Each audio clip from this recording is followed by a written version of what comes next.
I knew you would be back. So, what do you want? I never had any intention of coming back here. But here we are. Did you finally get tired of the clown? That's none of your business. If it isn't my sparkling conversation you're here for, what is it that you want? I want to know why you set a contract out on my husband to begin with. At the time he wasn't your husband. That's not the point.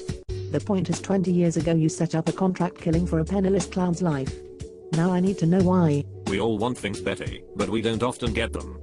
You understand, don't you? The only thing I understand is if I don't get the information I want, only one of us will be walking out that door alive.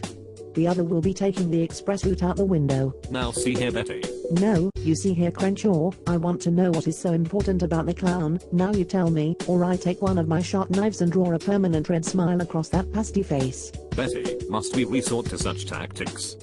Whomever is paying you, you know I will gladly pay double. It's not business, this is personal, and as such, I will take my time in drawing out your pain if you don't cooperate. You always knew how to drive a hard bargain. Alright. Since you're a loyal member of the Crenshaw family, I'll tell you. He's my son. What kind of fool do you take me for? Robert Sr. is his father. Adopted father. Bob Sr. is my biological son. Keep lying to me, and I'll use a big-grade knife to take your head off. It doesn't matter if you don't believe me. You can't deny the family resemblance. If he is your son, why would you want him dead? He was an embarrassment.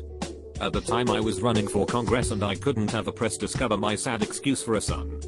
The failure that couldn't even be successful as a clown. I would have been made a laughingstock. Instead you put a contract out for his head. It was the only thing that made any sense. Eliminated the problem and the problem goes away. You're a sorry excuse for a man, Crenshaw. Am I? If anything you owe me a thank you. Because if it wasn't for me, you wouldn't have the happy little family you have now. Now, if you will excuse me, my security personnel should be outside the door in approximately 2 seconds. It was nice to see you again, Betty.